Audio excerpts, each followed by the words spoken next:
Good morning, Golden K. Good morning. You want to do what? Ah, okay. Okay, so today we're going to have a different song, but we're going to have the Pledge of Allegiance as well, and Kiwanis Pledge, and I think we're doing karaoke today. All right.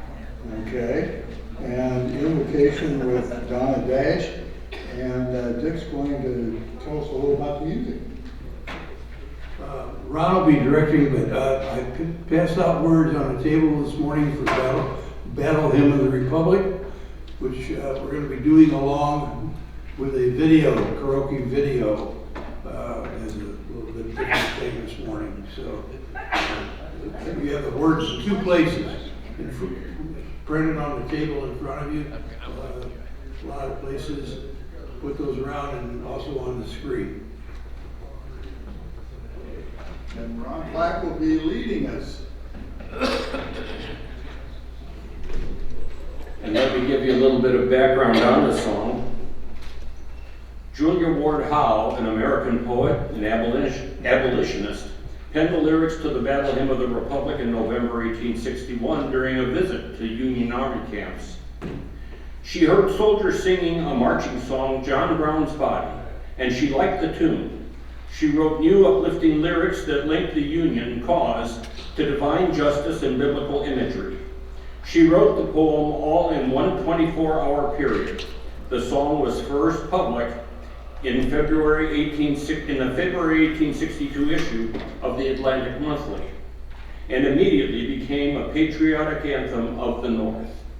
Now, as they said, it's going to be karaoke. I will tell you the arrangement that is being used is the one that is used by the Mormon Tabernacle Choir. It's also regularly used by the Boston Pops Orchestra with Tanglewood Chorus.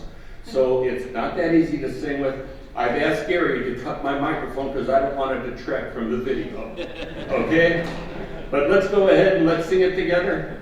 I think you'll enjoy the video. Oh, sorry. Assuming we get some.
changes now. You see why I had them cut the mic. Anyway, let's go ahead with the Pledge of Allegiance, shall we? I pledge allegiance to the flag of the United States of America and to the republic for which it stands, one nation, under God, indivisible, with liberty and justice for all. And then our Kiwanis pledge. As our country's flag signifies purity, valor, and justice, may we, as true Kiwanians, exemplify these virtues as we serve the children of the world. Please remain standing.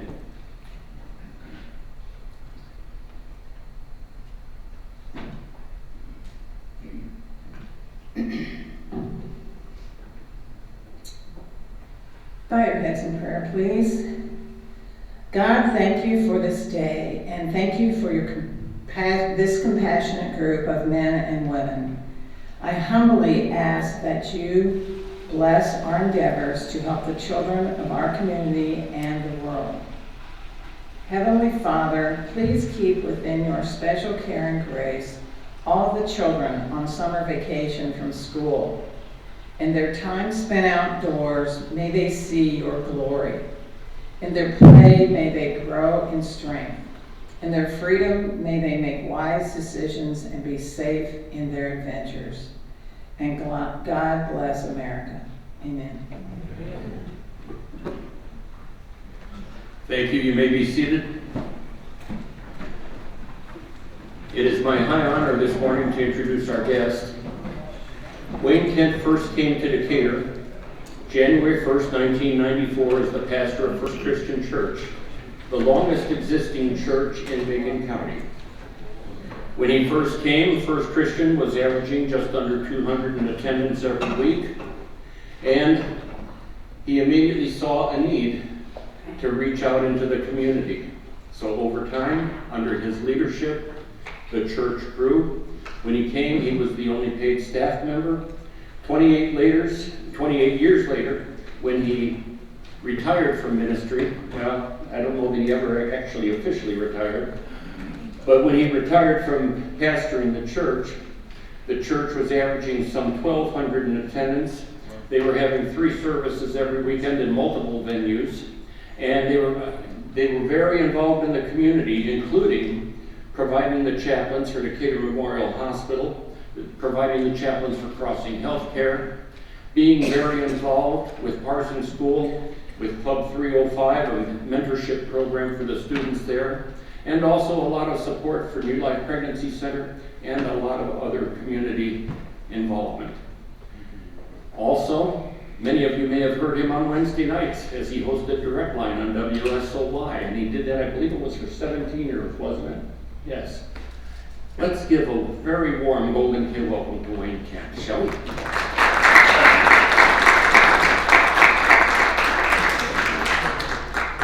Thank you. It's a pleasure to be with you today, truly.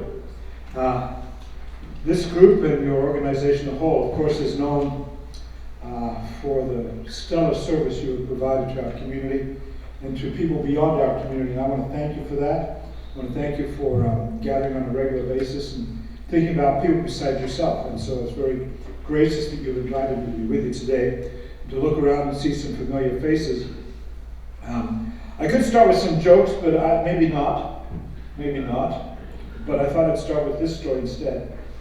You may recall that in February of 2022, Russia invaded Ukraine for a second time. It actually invaded Ukraine in 2014 initially, and the war started at that point, but it was a full-scale invasion in 2022. It had been the habit of First Christian Church, if there was an event around the country, around the world that needed help, we would do something about that.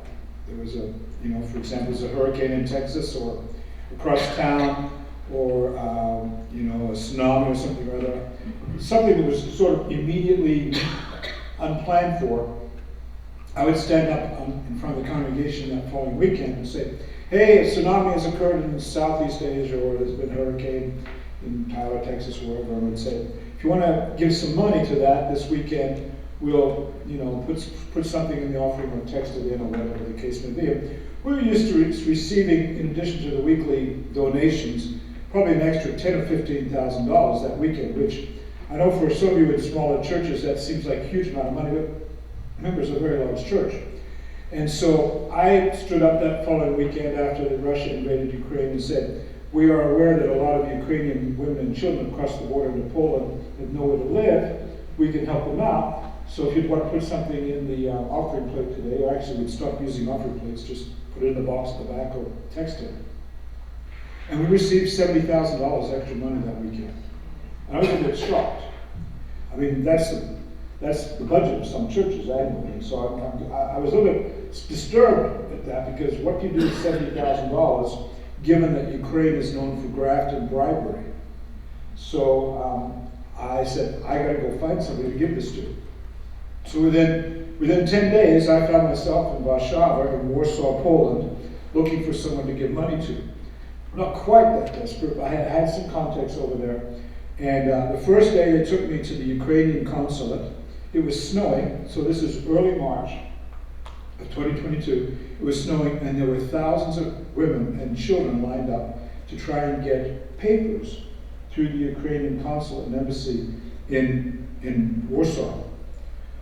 It so happened that there was a church about a block and a half away. We went to them and said, can you help us out? These people need papers. If we give you $15,000 or $20,000, can we set up a copy center in your lobby? Because if they need papers, there's no way the Ukrainian embassy is going to do it for that many people, because 1 million people cross the border in the first week or so. They're all coming to Warsaw. They all have to be housed. They all have to have medical care. They all need attention. So we set up a copy center in that church's office, and people, the women would come with their kids. They'd get their papers copied. They had coffee for them. We went through $20,000 pretty quickly with paper. But it's the real needs of real people that you have to take care of. It's one thing to say I'm going to help people, but sometimes some of the help is most basic. And so it went from there. Ukraine soon put in a situation that men between the age of 18 and 60, so 18 to 60, a gap, of that many years, they were not allowed to leave Ukraine because it was assumed they would be needed in the war.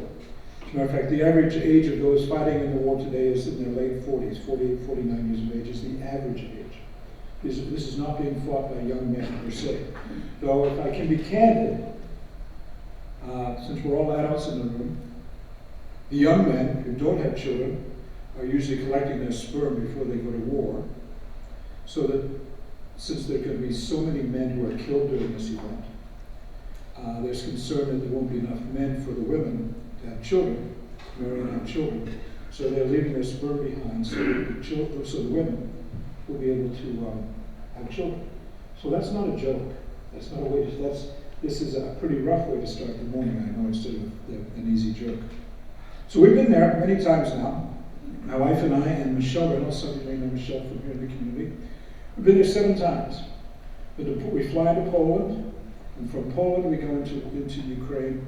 And in the last, I retired in June of 22, so 4 months after the invasion started, I left my responsibilities as lead pastor of First Christian Church.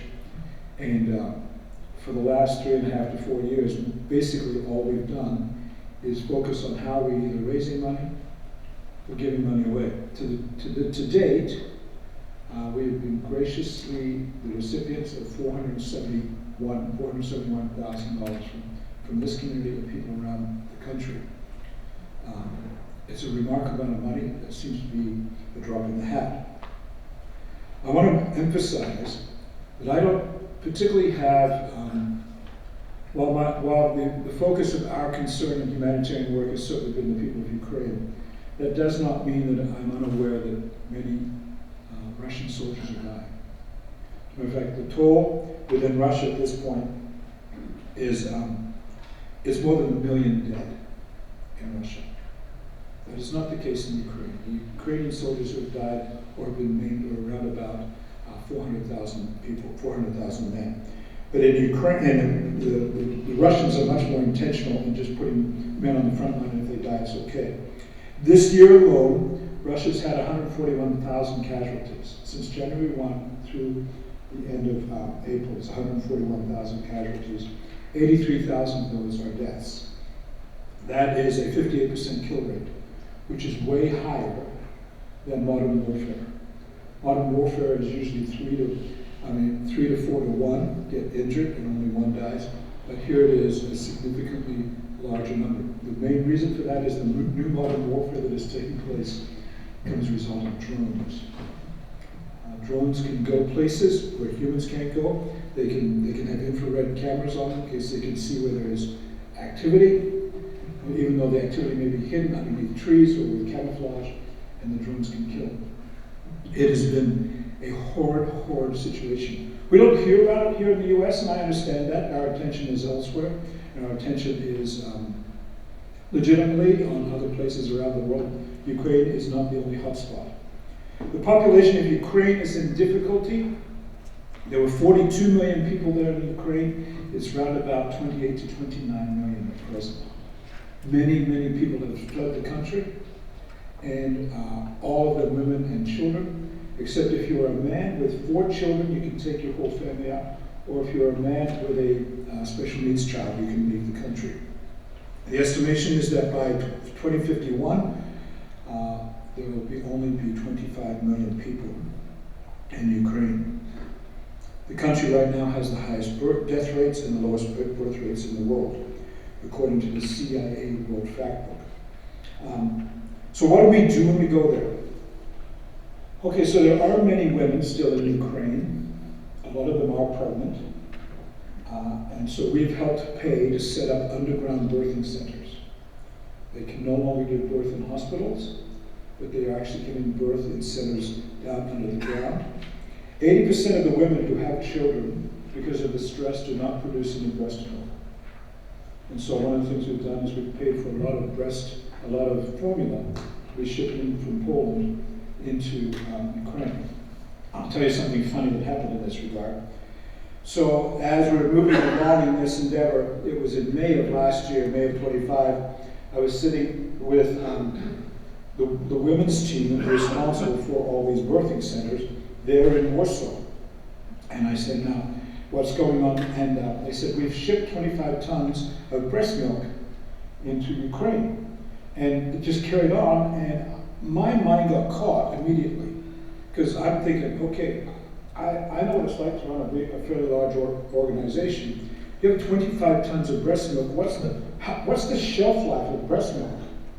You know, and how do you refrigerate breast milk? How do you find enough women to collect 25 tons of breast milk to then put it in refrigerators and ship it across the border? And so they're carrying on with their presentation. I said, please stop. Tell me the mechanics. Well, not the mechanics. Tell me the process of collecting all that breast milk. And where do you find all those women? And the lady's looking at me, she says, well, it's in cans. I said, cans? My wife goes, Wayne, it's formula. Totally lost, totally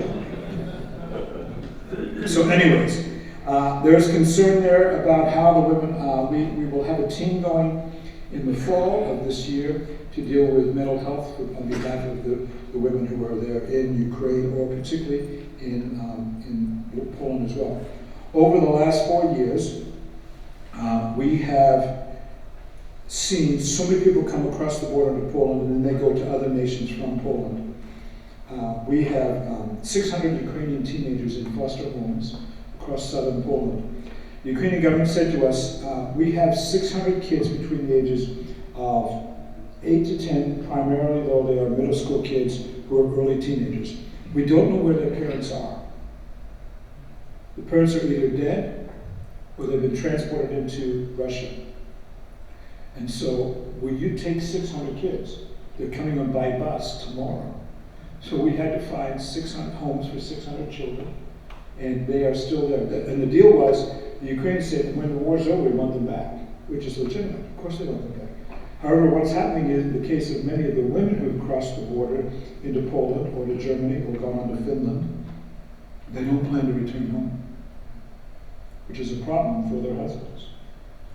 Their husbands are saying, I'm post, in the years ahead, I'm post-war. If I'm alive, I've probably lost a leg or I'm maimed in some way. And the women are saying, we like our lives better here in the West as compared to Ukraine, because the people who have left Ukraine, for the most part, are from the eastern part of Ukraine, and the culture there is very much different than in the Western world. And plus, their kids now, initially we were paying for children to have Polish as a second language. You think of immigrants coming to the US, and they get English as a second language. You've got Ukrainians coming into Poland. We were providing classes for many, many people, hundreds of thousands of people to get Polish as a second language. But now they all speak Polish. Their kids have been integrated into Polish schools. The women have jobs within Poland. They have homes now within Poland. I mean, the first 6 months, the crisis was awful. We literally had 31,000 people housed in convention centers, literally sleeping in cots. I would walk in that place and be horrified. They were just caught, and we were trying to find places for them. So I have the 600 Ukrainian teenagers that we're still responsible for. We're responsible for some pre-K kids in the Warsaw area particularly, whose mothers we've been able to find employment for. There are in Warsaw right now 1 million Ukrainians in need of housing, medical care, education. And we're working with that. So we have, for example, just as there is here in the Salvation Army and other places around town, we have a daily food pantry where people can come and get food. A lot of the organization, a lot of the major companies and food production companies in Western Europe are providing food for them. We set up initially some nursery centers for little kids to play in the train centers, in the train stations where women were gathering, or in those convention centers. IKEA has a production facility in Poland. They shut down their production line for 3 days and only produced nursery equipment for us to fund and to put all those nursery places in place. So it's a terrible, terrible situation. There's no light at the end of the tunnel per se right now. There is some sense amongst the political side that the war might end next year for no other reason than the Russians are running out of men at a rate they can't keep up with. The economy in Russia is tanking very badly. 8 of the major banks are on the verge of bankruptcy, is our understanding. And so, the thought is that Putin will have to pull the plug probably next year. But in the meanwhile, 1,000 people die every day. Between the Ukrainians and the Russians, 1,000 primarily men die each day. And it's just beyond me. So I know we live here in Decatur, and we have this wonderful spring, and I enjoy my life. Les and I, we have a wonderful life. We feel like we've led a charmed life. It's a difficult space. Perhaps this story will help capsulate, and then I'll probably stop talking. The second trip that we went in, we stopped in Warsaw at the feeding center and met a woman by the name of Irina. Irina was in her mid-70s, and she really took a liking to my wife, Leslie. And so they, with a translator, got into this long conversation. Both Leslie and I speak a little bit of Polish. Now we've been there so often, but we don't speak any Ukrainian. She didn't speak Polish at the time. Irina didn't. She and her husband were from Mariupol. Mariupol, you may recall, is on the southern part of Ukraine and was just absolutely smashed by the Russians. You may remember back in 22 when a lot of Ukrainian soldiers were down in the catacombs of a steel plant, and they were still stuck there. She and her husband's house, their house was leveled flat in the war, and they lived in the basement for 3 months. She said to Leslie, we would come out of the basement at night and look up to see if there was still a sky. If we could see a cloud, if we could see the moon, if we could see the stars, then we knew we were still alive. Other than that, we didn't know if we were alive. After 3 months of constant bombardment, they decided they had to leave the city. So Mariupol was a city of 250,000 people. They literally walked out of Mariupol to catch a train to get to Warsaw. I was stunned as she was telling this story. And I said to her, Irina, I pray there's a day coming when you'll be able to return to Mariupol and regain some things. And her statement was, I don't think my bones will leave. I think we're just a little too hot on the mic, okay? If you pull the mic back just a bit, okay? There you go. She said, I don't think I will get back to Mariupol. I believe my bones will be buried here in Warsaw. And to come to the realization that she would never go home is a stunning statement. It's a stunning realization of the impact of war and what is taking place here in the 21st century. We think of those kinds of wars as being something that happened either in World War II or in places that were far away and removed from Western culture and Western thinking. But unfortunately, it is taking place here in the 21st century. By God's grace, somehow or other, through a series of strange circumstances, 3 of us from Decatur are engaged in the middle of that. And we count it an honor and a privilege to be your representatives in places where you probably will never go and probably don't want to go. But we've been to Ukraine many times now. We've been in the houses where there is literally no food. And the children are there wanting to go to school and they can't.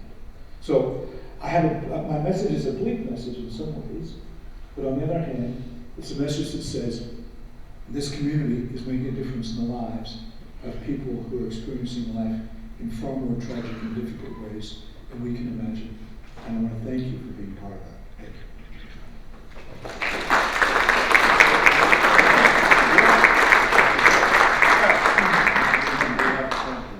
We have traveling mics for questions. Okay. I would like to ask, what about language for you and your team? So we have. English is very common. Prior to the wall coming down within Poland and Ukraine, the second language that was always taught in school was Russian. And it was assumed, it's just assumed in Europe that people are bilingual. For us, it's a novel idea. So prior to the Berlin Wall coming down, and particularly Poland getting its independence, everybody speaks either Polish, Ukrainian, or Russian. And so Russian is a common language, though these days they don't want to speak it. But if you were over 40, 45, you went to school and you were fluent in Russian. Immediately when the wall came down, the new Franco language became English. So the kids, anybody that's under 45 went to school is usually fluent in 2 languages, Polish and English, or Ukrainian and English. So yes, there are some complications, but nothing dramatic. And we've been there often enough that we can speak a little Polish, at least, when we say a few words in Ukrainian.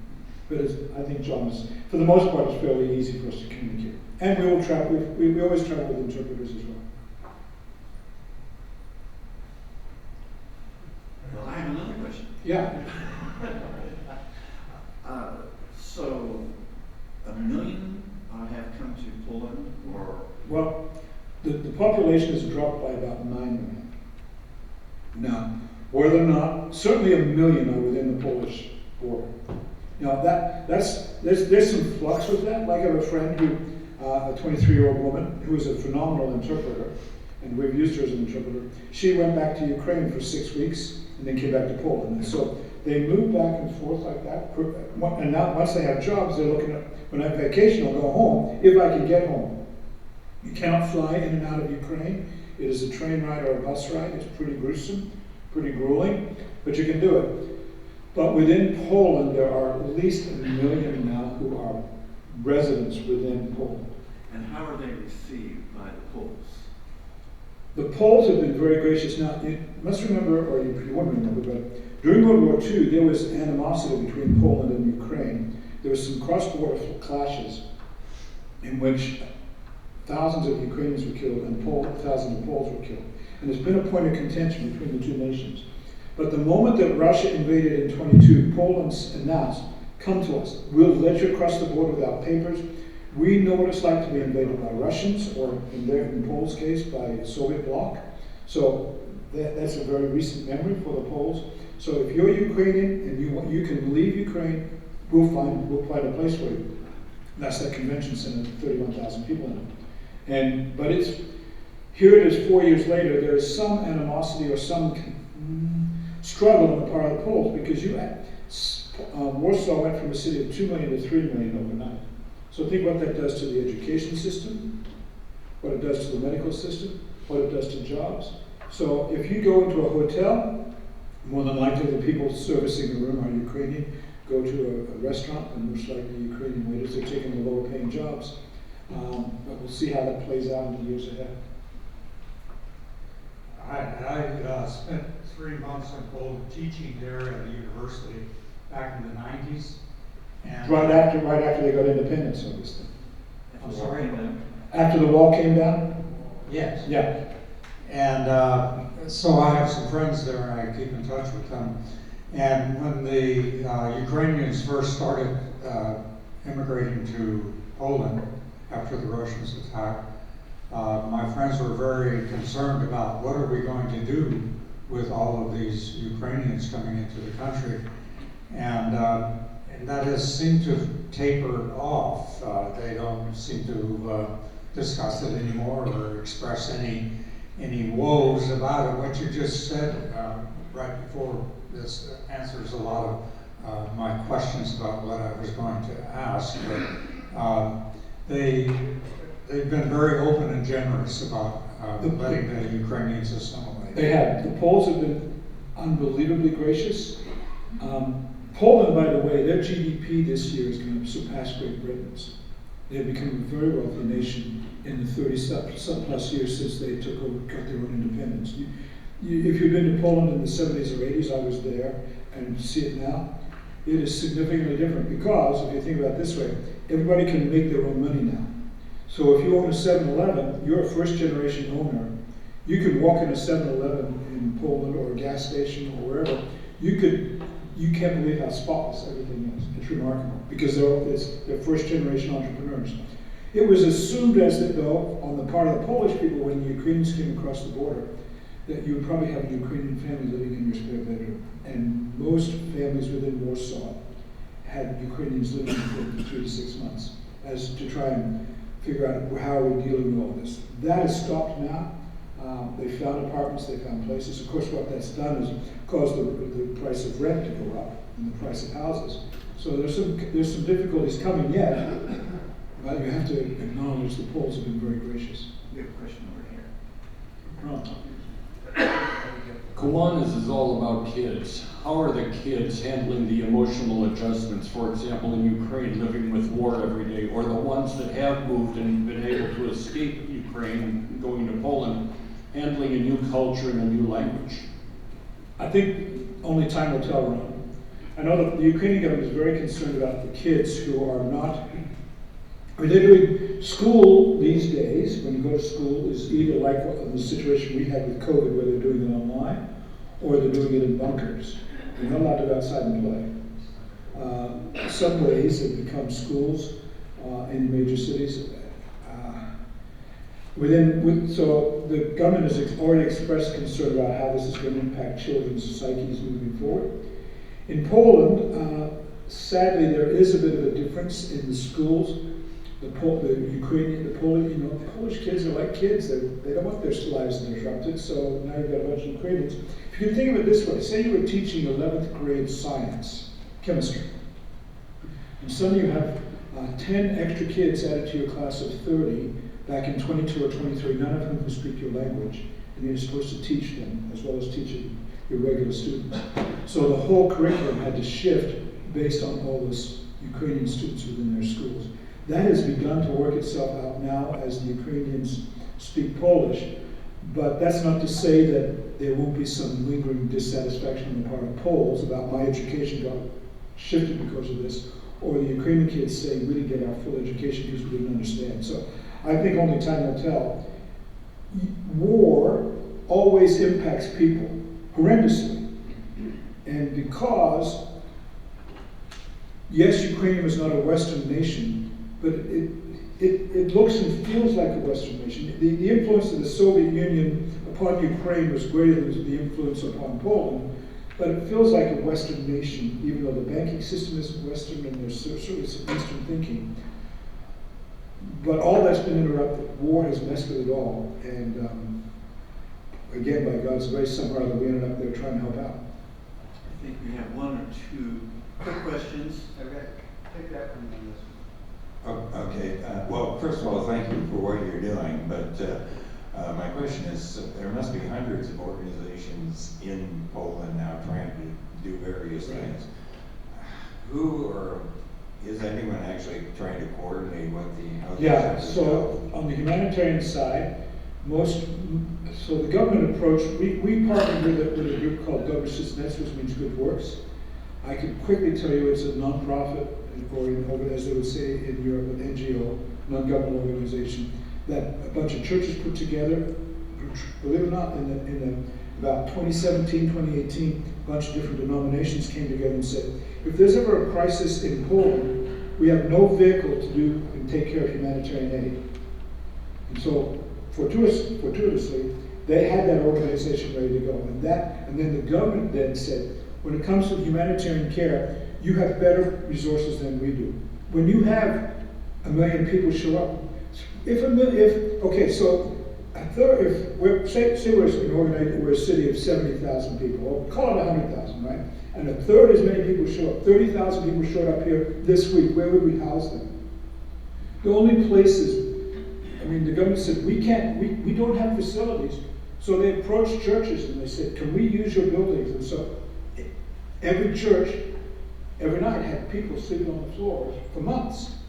So the government then said to this NGO, which was a formation, a culmination, or a coalition of denominations, we're going to push most of our humanitarian money through you guys because you have the volunteers, you have the buildings, you have the resources to make it happen, rather than us create a new structure.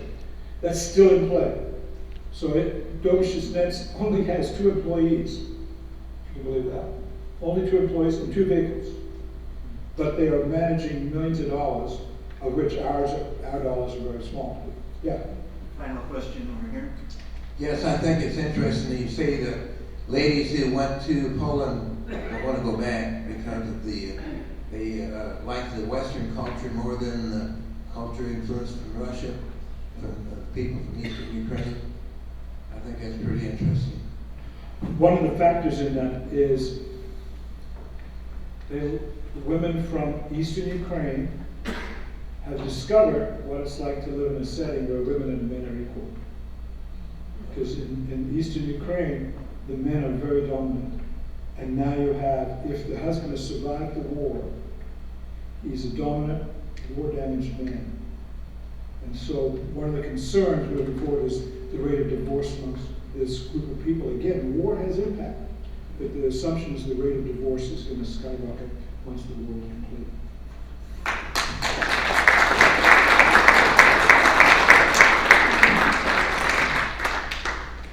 Thank you, Wayne, so much for bringing the distress of this situation to us here in the paradise of Decatur. And we have a certificate of appreciation for you, and they go to Kiwanis and Oh, thank you.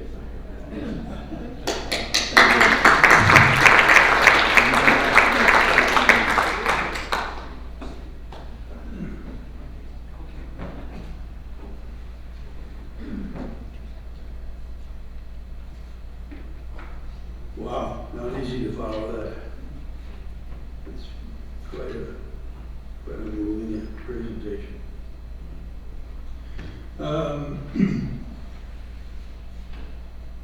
Great job on the singing this morning. Yeah, terrific.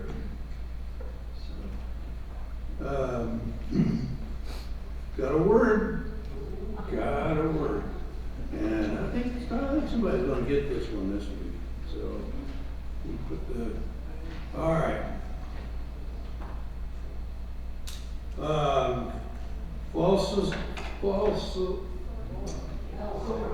False eloquence, right. Tough time with my tongue on that. So, might want to take a stab at it. Very good at telling lies.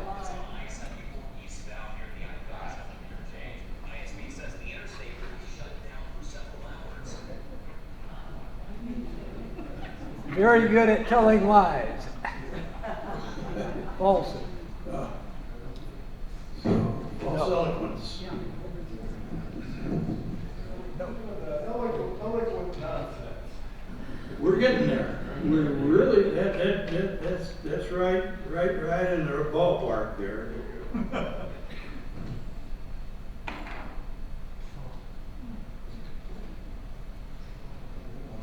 It's a floral beauty, like flowers and stuff. No, we were closer with this. Okay.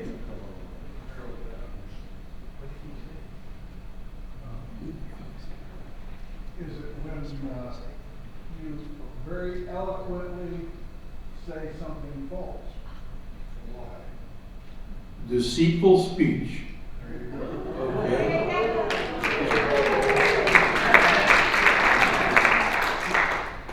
All right, I thought we'd have a winner today.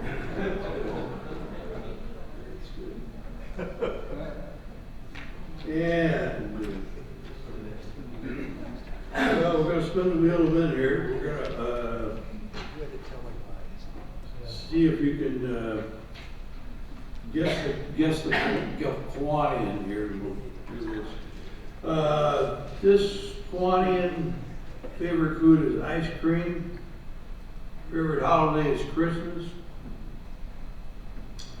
Most annoying habit is of interrupting people.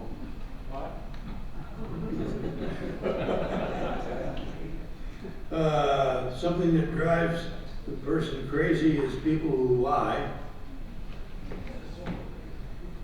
Favorite place to go on vacation is cruises. And the most famous person this person has met is B.B. King.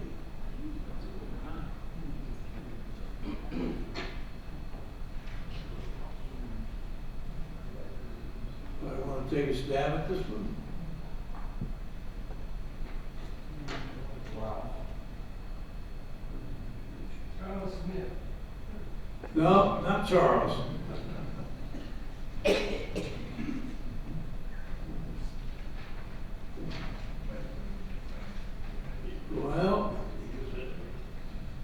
Well, the real. I think it's Susan here. Hmm? I think it's Susan. No.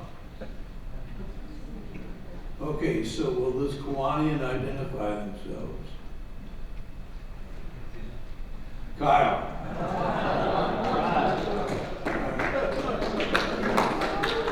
All right, Kevin, come on up. We're going to spin the wheel for you here. I'm afraid it'd be me. Give her those speech.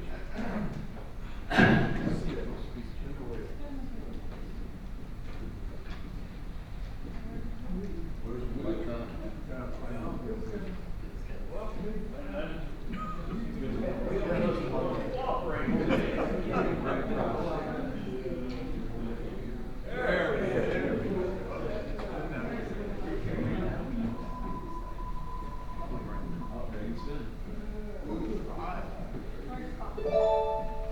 Oh, right. Let's spin it again, because that's the 4 o'clock. See if we can get him something harder than that. You got it, right? Spin it again? Yeah. Gary?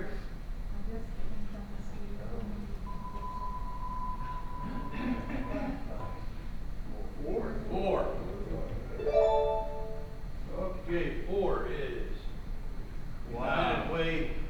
Wow, what a deal. Built-in straw.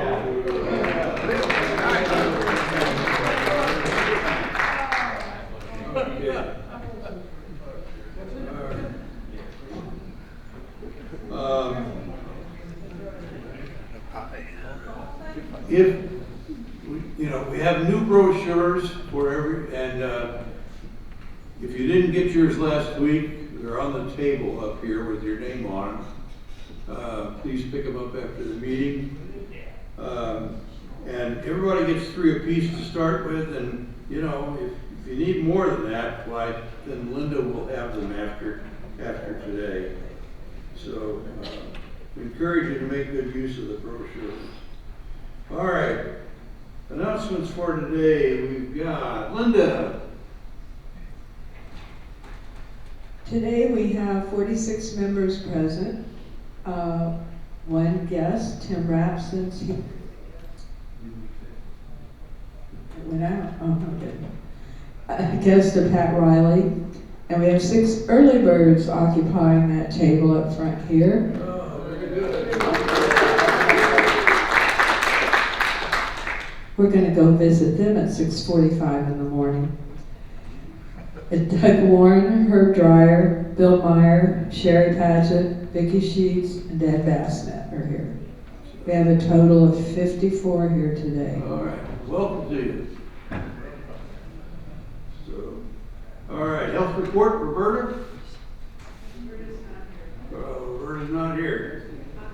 Okay, birthdays and anniversaries, Kevin. All right, birthdays and anniversaries from 5/31 through 6/6. Birthdays on the 2nd, Ron Black. He'll be 73. On the 4th, Kevin Hale. He'll be 61. Let's sing.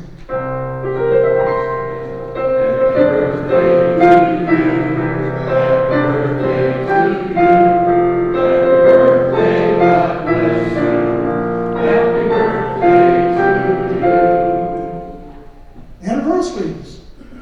On the 4th, Tom and Virginia Christian. It'll be 43 years. And on the 5th, Kathy and Dan Seabach. It'll be 39 years. Let's sing.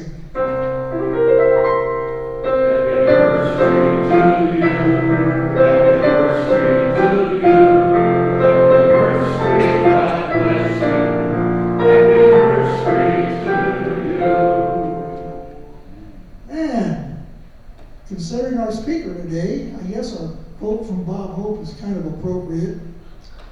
If you haven't got charity in your heart, you have the worst kind of heart problem.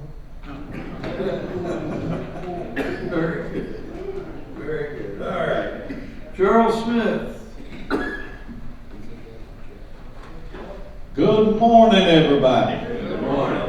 This Saturday, the Mount Zion Key Club are going to be parking cars in Mount Zion. It's a fundraiser for them, and they need some of us to come out and work with the kids. I've got a sign-up sheet. I'll be standing by the door when you leave, so don't be bashful. Go ahead and sign up. I've already got 3 of you signed up, so you can stop by and see what your hours are. So stop by and help park cars. It's from 1 to 4, and I've got the address for those who are going. Thank you. All right. Kyle? Okay, the golf outing is 2 weeks from this Friday, and it's hard to believe, but I think I'm getting more confused about what's going on. But everything seems to be going really well. The teams are streaming in. I think we're going to end up with about 14, maybe, possibly 15, which is good news. Joel and I have an opening on our team. If there's anybody individual who'd like to play in it but doesn't have a team, we do have an opening. Otherwise, we're going to start hitting up some people, friends or whatever. So see Joel or I if you want to play, if you don't have a team. We're still selecting some items for the silent auction. If we had gift cards, we have to make sure we have the physical copy of the gift cards. The whole sponsor list, I'm going to shut that down after probably Friday. I need to get the signs made for people. 50/50 tickets will be available right up through the outing. Dinner tickets, we're going to try to close this up by the end of this week for sure. I think Mary Jean is going to speak about that also. So everything is coming along. I think things are going to turn out. Then the next thing we'll have to start worrying about is the weather. And then a little bit of a side note, I know the Elks Club here in Decatur is having their pancake breakfast. It's not ours. We're not co-sponsoring it. But they do a nice job helping us out with it. Ours is in October. But it would be a nice thing if you, for $5, you get a nice breakfast and you help support a club that helps us out too. So maybe think about that. When is that? This Saturday. Okay. This is not the one that we co-sponsor with them. All right. I'm just giving them a plug. Where is it? It's on 22nd Street, just north of Grand Avenue, I believe.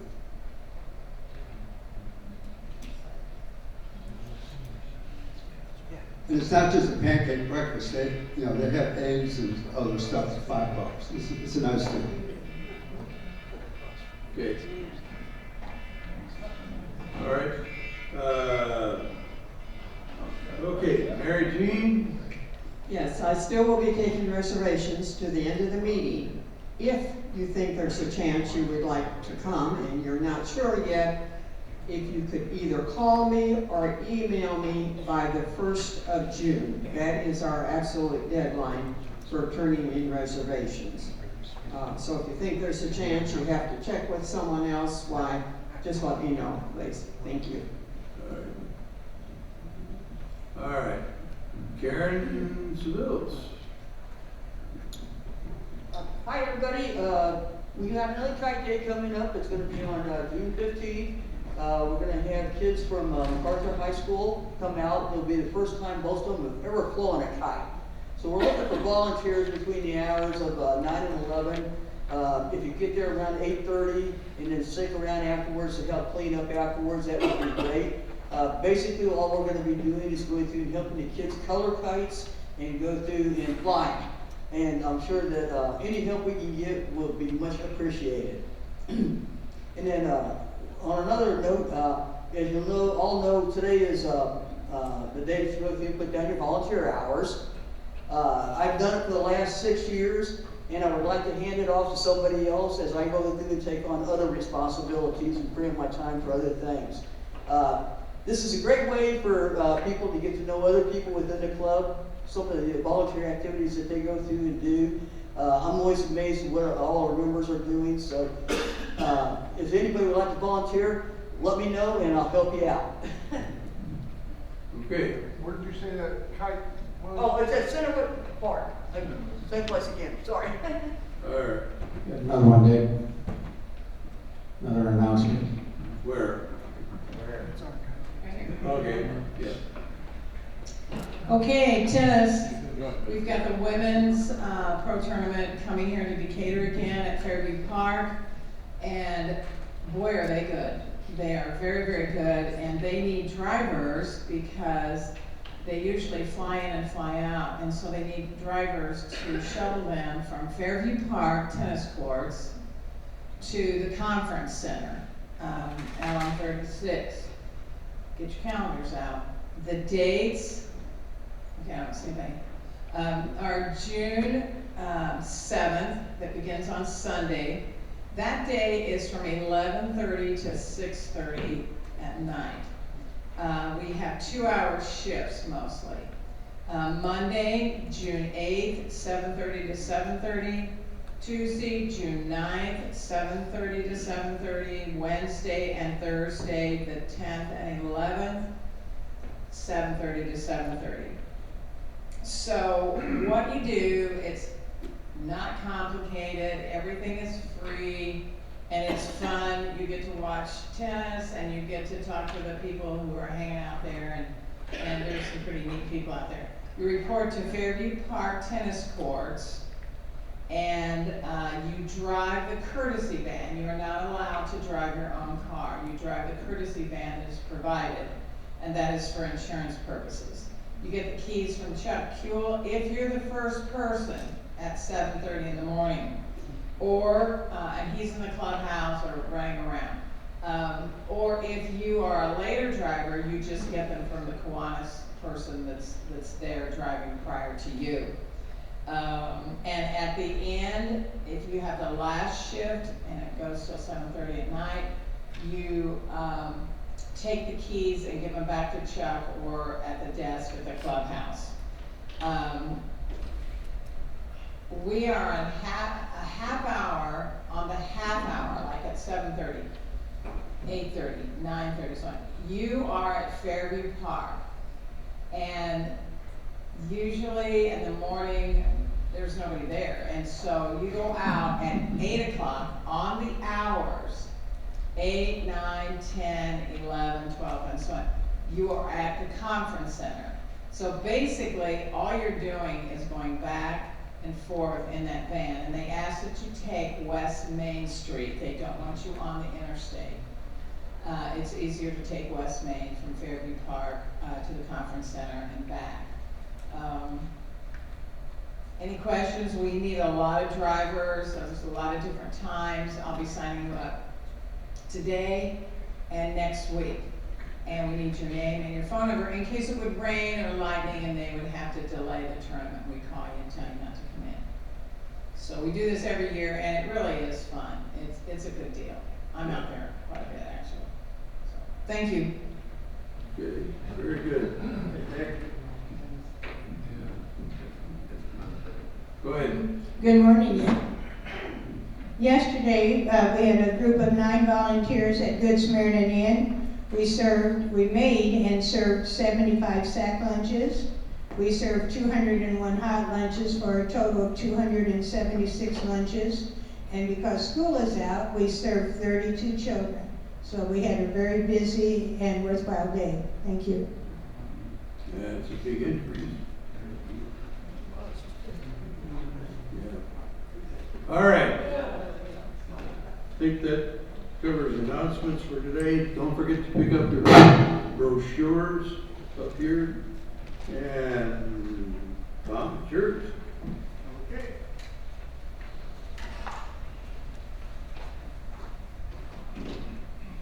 Okay, I want to thank again for welcome the early birds today, and guess we have an inner club tomorrow, so we'll be seeing you at your facility tomorrow. So looking forward to that. 50-50. Yeah, we sold a total of $69 of tickets and donations, of which 34 goes to admin and 35 goes to the pot. Last week's pot was 170, so the new pot total is $205. Wow. And the winning ticket, last 4 digits, 6543.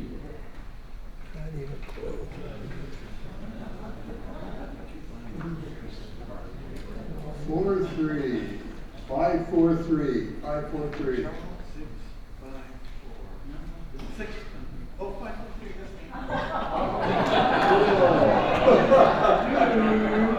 The winner's John Baird.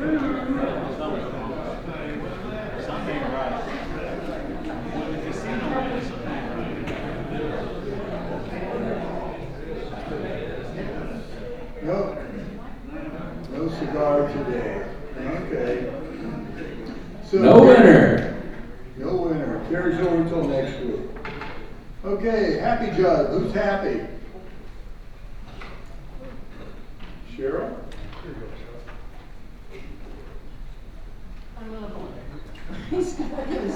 Anyway, we had play day on Friday, and myself, Sally Williams, Joan and Melanie Caputo, and Pam Smith was there to help. We had one incident. Joan Caputo got hit with a hula hoop. He made the hit okay, and he did fine.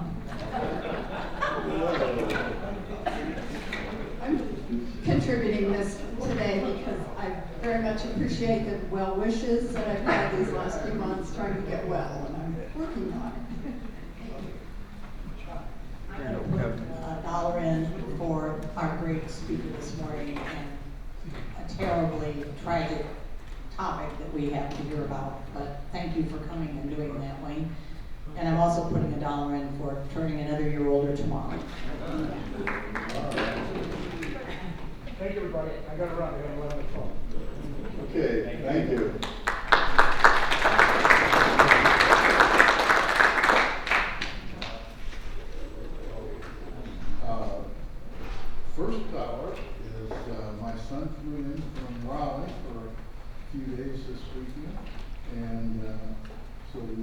happy about that. And my daughter drove down from Plainfield, and so we saw her also. And, oh, Steve, I can't remember. That was for me. Well, I at $4, I'd spent the weekend with my 4 cousins in a reunion, the first time in 7 years, and we had a great time together. So it was really terrific. Yeah, I got $2 here for 10 coming today with me to Kiwanis. So I want to thank him for coming.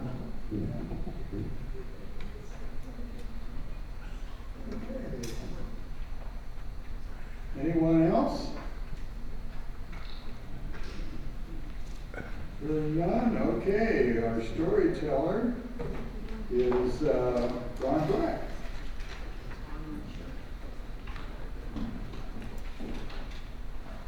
I think most of you know that I try to tell a story that is relevant to what's happening with the club or with the calendar.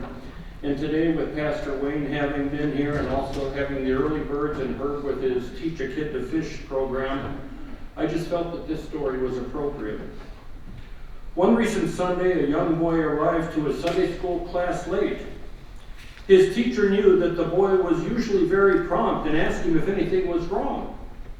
The boy replied no, but that he was going to go fishing, but that his dad told him that he needed to go to church instead.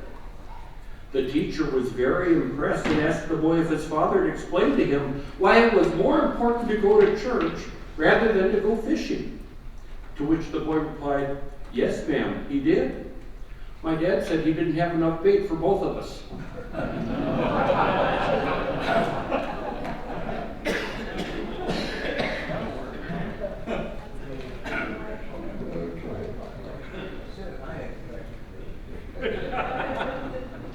Okay, our speaker next week, and then we got the right ones here.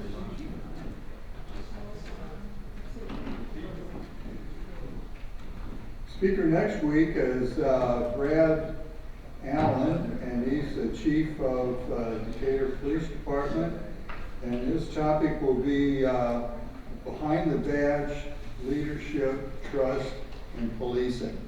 So that'll be very interesting.